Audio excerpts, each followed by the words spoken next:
Top CNN reporter shuts down liberal cries. Admits Kimmel's show was financial drain.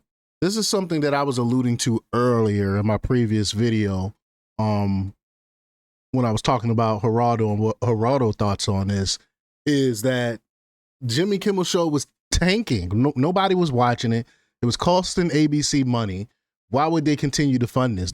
I think they were waiting for a reason, waiting for an excuse to get rid of them, is what I really think happened here. But we're gonna hear what this reporter has to say about it. But before we get started, go ahead and hit that like button, share this out so we can get this information out there. Subscribe if you're not already a subscriber, and hit that alarm bell so you know when I'm putting out new stuff. Also, check out my link tree in the description. There's a link to my Patreon. That's where I'll talk about things that I can't talk about here. There's also a link to my Instagram and my X account, so follow me there as well. All right, so let's get into this news. Now, this comes from Trending Politics, and they report that the tremendous cost of late night shows, coupled with the lack of advertising dollars, has made budget bombs out of Jimmy Kimmel, Stephen Colbert, and other hosts who may soon be on the chopping block, because no one is really watching this late night television stuff because it's corny. It's not funny. They call themselves comedian, but all they do is sit around and complain about Trump the entire time. That's not funny. People are not checking for that. And it's a losing thing right now. So why would these companies continue to fund these things? It wouldn't make any monetary sense. But as irate media figures denounced Kimmel's termination on Wednesday, reporters like CNN's Andrew Kaczynski can't help but note the irony of some ideas being tossed around. The K-File reporter launched a vicious quip at a Trump hater on X who tried to encourage Mark Cuban, the famously anti-Trump billionaire, to start his own network featuring Kimmel and Colbert, whose show end was announced in July. Who would watch that show? Nobody would watch it. But the latter was one night removed from a monologue where he rebuked network executives for caving to President Donald Trump and paying $16 million to settle a defamation lawsuit.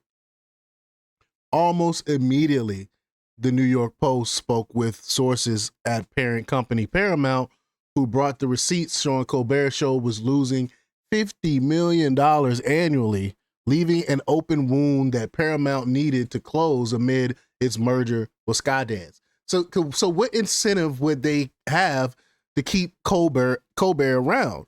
Again, they were losing $50 million. You're trying to get this merger. Why you would just piss off the president? Like, why would you continue to lose $50 million on this stupid show that nobody's watching? Although it's not yet known how much Kimmel's show may have been costing ABC, his annual salary of $16 million was surely a contributing factor. But you can see from the post here from Andrew Kaczynski how he replied to Kyle Keegan. Kyle Keegan said Mark Cuban could build a killer network around Colbert and Kimmel, wrote progressive lawyer Kyle Keegan. Really? Who would watch again? Who would watch that? Kaczynski was quick to reply. He said he's not in business of losing money. CNN analyst joked, which is true. It's true. Why would you put together a network of losers that nobody want to watch? Federal Communications Commission Chair Brendan Carr nearly torpedoed the Skydance merger, brandishing threats on social media and interviews about Paramount's responsibility to rein in liberal excesses among its news programs and late night hosts. Many observers believe Colbert firing was offered as a means to secure the agreement. Notably, Kimmel's cancellation comes as regulators have threatened to derail a $6.2 billion takeover of Tegna by network company Nexstar, insiders told the Post.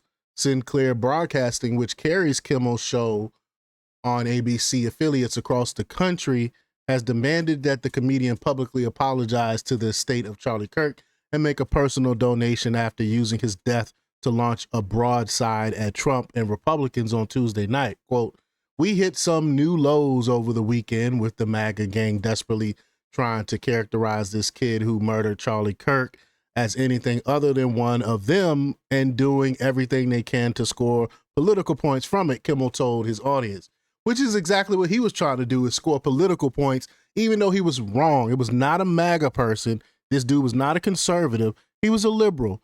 He was a Democrat. We all know this. It's an absolute fact now. Even his boyfriend and friends all admitted that, yet Kimmel made this stupid statement.